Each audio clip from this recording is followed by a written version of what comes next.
Welcome back. We've explored the growth mindset. Today, we address the foundation for all personal development, self-awareness. You cannot develop what you don't understand. Knowing yourself is the starting point for growing yourself. Let me share a conviction. The most effective leaders and learners I've encountered share a common quality: deep self-awareness. They know their strengths, their limitations, their patterns, their triggers. This self-knowledge enables them to leverage strengths and manage limitations.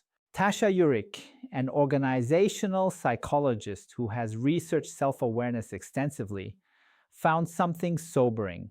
In her studies, 95% of people believe they are self-aware. The actual number, based on objective measures, is closer to 10 to 15%. That gap between how well we think we know ourselves and how well we actually do is one of the most consequential blind spots in leadership. Urich also distinguishes between two types of self-awareness that matter for entrepreneurs. Internal self-awareness is understanding your own values, passions, reactions, and patterns. External self-awareness is understanding how other people experience you. You can be high on one and low on the other. A founder who knows their own values deeply but has no idea that their communication style intimidates their team has strong internal but weak external self-awareness. Both types matter, and they develop through different practices. Self-awareness isn't self-absorption. It's not navel-gazing or excessive self-focus. It's practical knowledge about how you function, knowledge that enables more effective action, better relationships, and wiser choices. The most instructive case study of what happens when a founder lacks self-awareness is Travis Kalanick at Uber. Kalanick built one of the fastest growing companies in history, but his aggressive, confrontational leadership style created a toxic culture that he genuinely didn't see. When employees reported harassment and dysfunction, when a video surfaced of him berating an Uber driver, when senior leaders departed in waves, his initial response was to defend his approach and blame others. He had enormous internal self-awareness about his competitive drive and ambition, but almost no external self-awareness about how his behavior was experienced by the people around him. The board eventually forced him out. Uber lost billions in value, top talent fled, and the company spent years rebuilding its culture under new leadership. The tragedy is not that Kalanick was a bad person. By many accounts, he was brilliant and deeply passionate. The tragedy is that a simple practice of seeking honest feedback and genuinely listening to it could have changed the outcome entirely. Self-awareness isn't a nice to have for founders. It's a survival skill. In the AI age, self-awareness becomes more valuable. As AI handles more routine cognition, distinctly human qualities, emotional intelligence, relational wisdom, self-knowledge, differentiate those who thrive. Understanding yourself enables partnership with AI that AI alone cannot provide. This connects to critical thinking and compassion from the 6 C's. Critical thinking applied inward, examining your own assumptions, biases, and reasoning patterns, is the essence of self-awareness. And compassion applied to yourself, understanding your limitations without harsh self-judgment, is what makes self-awareness productive rather than destructive. The goal is honest self-knowledge, not self-criticism. Today we cover 4 areas: journaling practices, personality assessments, seeking feedback, and regular reflection. Writing about experience develops self-knowledge. Why journaling works. Writing externalizes thought, making it visible and examinable. The act of writing forces clarity. Patterns invisible in the stream of experience become visible when captured on paper. Research supports this powerfully. James Pennebaker at the University of Texas has spent decades studying the effects of expressive writing. His research shows that people who write about their experiences, especially difficult or confusing ones, show measurable improvements in immune function, emotional well-being, and cognitive clarity, enormously valuable. Writing doesn't just record your thoughts, it transforms them. The act of putting experience into words creates structure and meaning that the experience itself didn't have. For entrepreneurs navigating uncertainty and constant decision-making, this structuring function is enormously valuable. Start simple. Journaling doesn't require elaborate practice. Start with a few minutes daily. Write about what happened, what you felt, what you noticed. Simple practice, consistently maintained, produces insight. Prompt-based journaling. Sometimes a blank page is daunting. Prompts help. What went well today? What challenged me? What am I grateful for? What did I learn? Prompts focus attention productively. Here's a journaling technique I've found particularly powerful for founders. The 5 whys applied to your own reactions. When you have a strong emotional response to something, frustration in a meeting, anxiety before a pitch, resistance to a piece of feedback, write it down and ask why 5 times. I was frustrated in the meeting. Why? Because my idea was challenged. Why does that frustrate you? Because I felt like they didn't respect my expertise. Why does that matter so much? Because my sense of competence is central to my identity. Why? And so on. By the 4th or 5th why, you've usually reached something fundamental about yourself, a core value, a deep fear, an identity belief. That's where the real self-knowledge lives. Surface reactions are symptoms. The 5 whys takes you to the cause. Review for patterns. Individual entries have value. Greater value comes from reviewing over time. What patterns appear? What themes recur? What triggers consistent responses? Longitudinal review reveals what individual entries miss. Formal tools can accelerate self-understanding. Assessments as mirrors. Tools like Myers-Briggs, DISC, StrengthsFinder, or Enneagram provide structured frameworks for self-examination. They're mirrors, not destiny. Data for reflection, not boxes that constrain. Use assessments for understanding, not excuse. I'm an introvert, so I can't do public speaking. That's using assessment as excuse. I'm an introvert, so I need to prepare differently for public speaking. That's using assessment for understanding. One framework I've found especially useful for founders is the Johari window, developed by psychologists Joseph Luft and Harrington Ingham. It maps self-knowledge into 4 quadrants. The open area is what both you and others know about you, your public strengths and visible habits. The blind area is what others see but you don't. Your blind spots, the behaviors your team notices but you're unaware of. The hidden area is what you know about yourself but others don't. Your private fears, insecurities, and motivations you haven't shared. And the unknown area is what neither you nor others have discovered yet, potential that hasn't been tested, patterns that haven't emerged.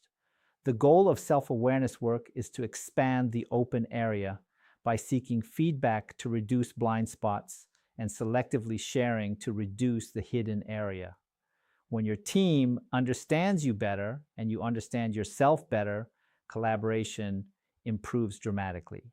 True leadership involves acknowledging each person's unique strengths and weaknesses.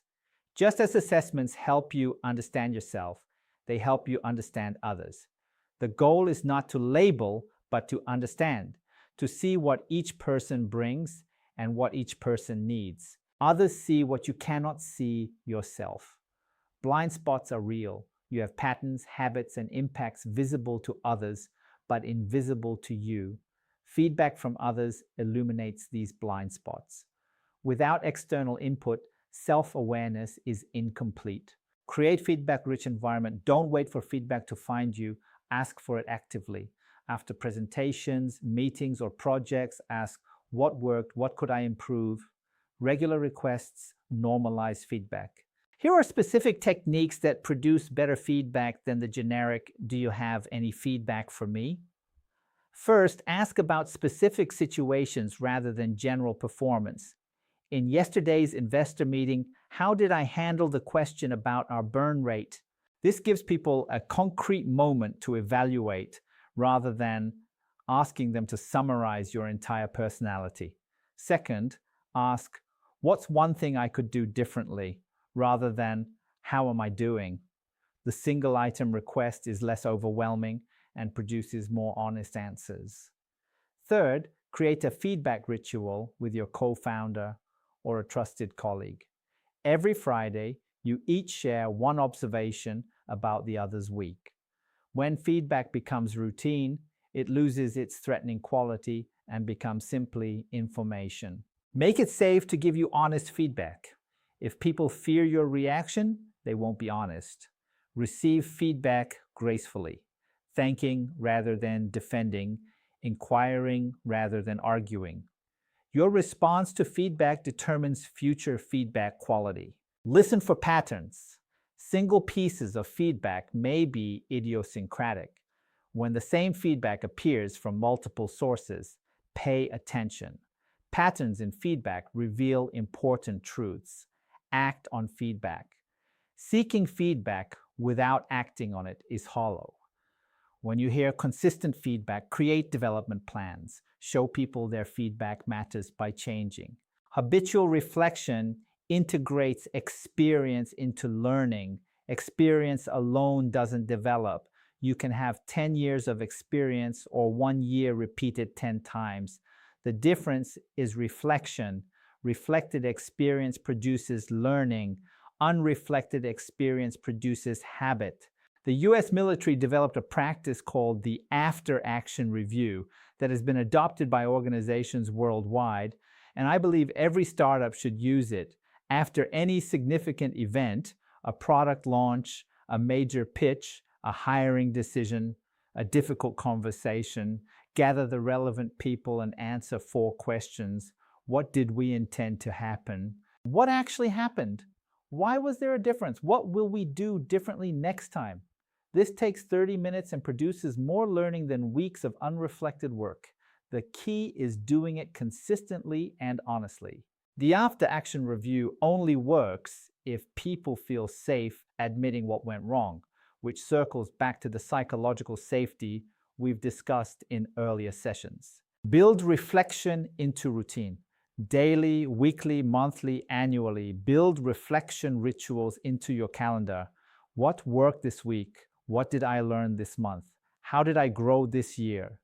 Regular cadence ensures reflection happens. Solitude enables reflection. Reflection requires mental space, constant stimulation, constant connection, constant activity.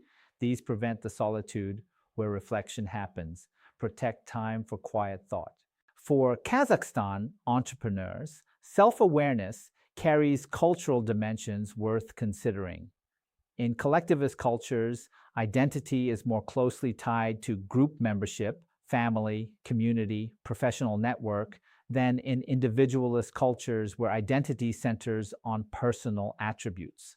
This means your self-awareness practice might usefully include questions like, how am I showing up for the people who depend on me? And what is my role in this community? And am I fulfilling it well? These are not less valid forms of self-awareness than the Western focus on individual traits. They're complementary dimensions. The Kazakh entrepreneur who understands both their individual strengths and their relational role has a more complete picture than someone who only examines one dimension.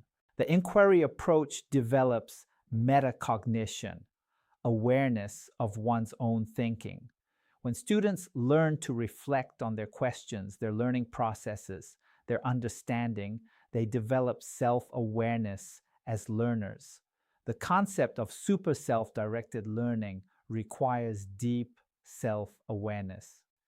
To direct your own learning effectively, you must understand how you learn, what motivates you, where your gaps are. In the AG era, AI offers surprising tools for self-awareness. Ask AI to analyze your writing across multiple emails or documents. What patterns do you notice in my communication style? What tone do I default to? What words do I overuse? The results can be revealing.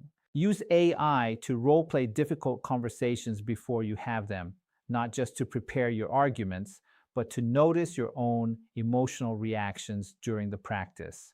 Record yourself in meetings and use AI transcription to review not just what was said, but how you said it, your interruptions, your response time, your language patterns. AI becomes a mirror that never gets tired, never feels awkward, giving you honest data, and never forgets to pay attention. Here is your practice for this week. Commit to a 10-minute daily reflection for 5 days. Each evening, answer 3 questions in writing. What was my strongest moment today, and what made it strong? What was my most difficult moment today, and what triggered my reaction? What would I do differently if I could replay one interaction? After 5 days, read all your entries together. The patterns that emerge will tell you something about yourself that no single day's reflection could reveal. This is the beginning of a practice that, maintained over months and years, becomes one of the most powerful leadership development tools available. Resources to deepen your learning. Insight by Tasha Eurich explores self-awareness development. The Artist's Way by Julia Cameron introduces morning pages practice, and any quality personality assessment tool used reflectively. For this module, you will practice inquiry-based learning through the SMILE platform. Your assessment has 3 parts that develop your critical thinking and collaborative skills around self-awareness and reflection. Part 1, post 3 questions. Create and post 3 critical thinking and creative questions related to self-awareness and reflection. Your questions should explore how to develop self-awareness without becoming self-absorbed, when self-knowledge might be inaccurate, or how AI might enhance or hinder self-awareness. Part 2, evaluate 3 peer questions. Review and evaluate 3 questions posted by your peers. Rate them based on practical applicability for personal development, insight into the psychology of self-knowledge, consideration of different contexts, and potential to generate meaningful discussion about knowing oneself. Part 3, comment on 3 peer questions. Select 3 peer questions and contribute substantive comments. Share experiences with practices that enhance your self-awareness. Explore how different cultures approach self-knowledge, or analyze what makes some feedback more useful than others. Your comments should advance the collective understanding of self-awareness. Sample questions to guide your thinking. Question 1. The module suggests that you can have 10 years of experience or 1 year repeated 10 times based on whether you reflect. How can busy entrepreneurs build genuine reflection practices when the pressure is always toward action rather than contemplation? Question 2. If self-awareness requires seeing our blind spots through others' feedback, but people often tell us what we want to hear, how can we create environments where truly honest feedback becomes possible? Question 3. Personality assessments are described as mirrors, not destiny. But is there a risk that seeing ourselves through these frameworks limits how we think about who we could become? How do we balance self-understanding with remaining open to transformation? Self-awareness is lifelong practice, not achieved state. You'll never fully know yourself. You're too complex and too changing, but you can always know yourself better. The pursuit of self-knowledge is the foundation of all development. Journal regularly. Seek feedback actively. Reflect habitually. Know yourself and keep knowing yourself more deeply.